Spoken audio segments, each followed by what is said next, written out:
কোটা সংস্কার আন্দোলনের শিক্ষার্থীদের উপর হামলা চালিয়েছেন ছাত্রলীগের নেতাকর্মীরা।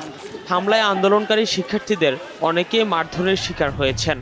আক্রান্ত শিক্ষার্থীদের মধ্যে ছাত্রীরাও রয়েছেন। 15 জুলাই টিএসসিতে কোটা সংস্কার আন্দোলনে যুক্ত শিক্ষার্থীরা সমাবেশ করেন। বেলা 3টার দিকে বিজয় 71 হলের সামনে শুরু হয় সংঘর্ষ। আন্দোলনকারীদের একটি দল বিজয় 71 হলে প্রবেশ করতে গেলে তাদের বাধা দেওয়া হয়। এ নিয়ে ছাত্রলীগের নেতাকর্মীদের সঙ্গে তাদের সংঘর্ষ শুরু হয়। আন্দোলনকারী শিক্ষার্থী ও ছাত্রলীগের নেতাকর্মীরা দুই পাশে অবস্থান নিয়ে কিছুক্ষণ পাল্টাপাল্টি ধাওয়া ও ইটপাটকেল নিক্ষেপ চালিয়ে যান। অনেক শিক্ষার্থী ছাত্রলীগের নেতাকর্মীদের লাঠির আঘাতে আহত হয়েছেন।